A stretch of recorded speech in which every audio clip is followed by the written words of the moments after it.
So, Rhiannon, now this is the conversation I've been wanting to have for a bet. while, the physio versus the trainer debate. Yes. So, of course, when you have osteoporosis and, you know, whether you want to start preventing, you want to improve your bone health, which is, you know, a really important thing, especially for women at various times throughout our lives. But who do you see? You know, you're new, you don't really know how to lift. Maybe you've seen some stuff on TikTok, but Maybe is that you've seen really the way to go? Maybe I should start doing some weightlifting. Maybe. Who do you see though? Do you go to a physio or do you go to a trainer? Yes. The very important question. Look, I want to link to physiotherapy's defense here, and I want to say they're the ones to see. But I think if you don't have any ongoing injuries, you don't have maybe any cardiovascular issues, you're not at, as far as you know, any risk, or you don't have anything you need a very specific tailored rehab program for. Yeah, I would say the exercise prescription I would hand to the PTs. We do a very we learn it and we do a baseline level of it for sure. But I would say that even just, I think, having talked to you recently, like, the knowledge you have, I would defer to you. I would defer to you guys. Thank you. I'm flattered. Look, to some extent, I do agree with you. I definitely agree with the part, if you've got some sort of injury, you've got something that needs rehab, then a physio is definitely the person you should see. Just like if you have an ED, you need to go see a dietitian, not a nutritionist, yada, yada, yada. However, I think, my experience, I became a PT at 18, so straight out of school. And honestly, in my course, we learned nothing, like absolutely nothing. It's been over 3 years now, I think, coming up on 4.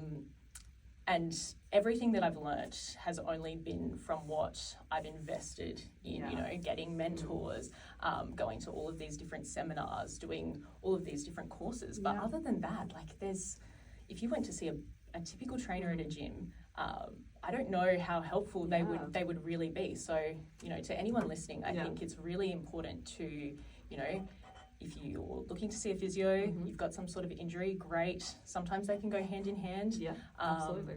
If you're looking for a trainer, maybe you're in your 20s, you're pretty healthy, you just want to start lifting, then make sure you find someone who suits you and who has done some extra work on the side to learn a little bit more.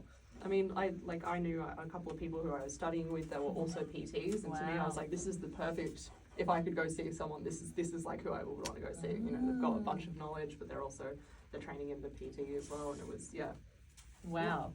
No, that is really, really interesting, because I know there is some rivalry between trainers and physios, and some very big disagreements there, especially since a lot of training practices that PTs use.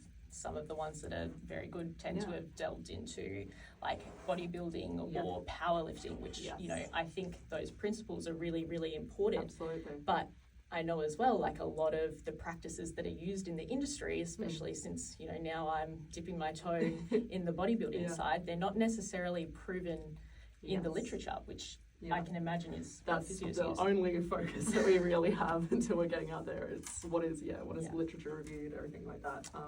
But there's definitely still a lack of knowledge, I'd say, in treating your quote-unquote healthy people in exercise. So, make sure you shop around, you talk to people, you see what's important for you and what you're looking for, and making sure the knowledge is there, and I think you'll be fine. Yeah. And can I ask one more question? Of course. So, being so close to finishing off your physio degree, would you have felt comfortable prescribing exercises after that?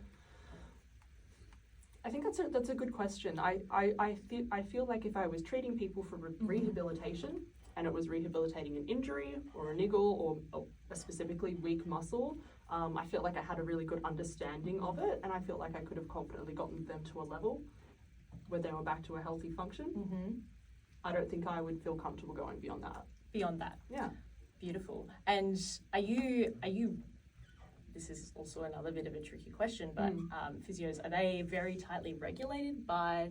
Yeah, they have the APA, the Australian Physiotherapy Association, and that's something that continuously has to be renewed. And although I didn't finish, a lot of my friends did, and they are constantly, they're reviewing literature, they're going over things. A lot of them go on to do post-grad. So as far as I know, it's all a very well-regulated and tight process. Yeah.